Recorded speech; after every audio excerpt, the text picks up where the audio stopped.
Sabi nga lang, hindi masira ang concentration niyo sa totoong laban. Oo nga. Hanggang ngayon, video at mga picture pa lang sa kabising nakikita niyo si Ito. Kapag nakita na sila ng personal, sigurado maaalala niya mga pinagsamahan nilang dalawa.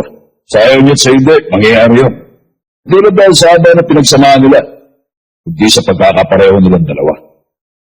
Hindi lang sila basta naging magkasama, naging matarik sila magkaibigan.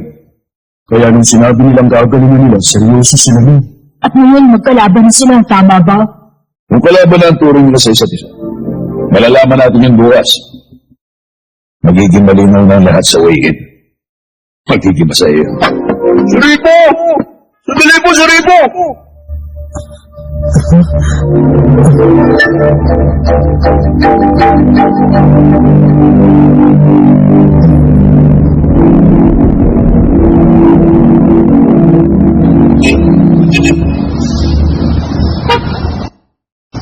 Ang totoo, natuwa talaga ako nung nalaman ko nagbe-boxing pa rin siya sa Shinway Boxing Gym.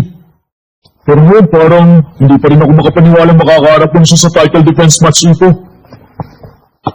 Hindi ko alam kung bakit gusto mo nakipaglaban sa'yo. At parang pakiramdam ko nga, hindi si Yamada ang kikitain natin ngayon eh. Tama, hindi po si Yamada. Huh? Ito? Si Hammer na ang lalabanan ko, hindi si Yamada. Ang lakas yung makulat siya. Nandito na yung mga taga-Kamugawa. Ipo, doon sa labas yung mga kalaban mo. Ganun ba ni Sir Fuji?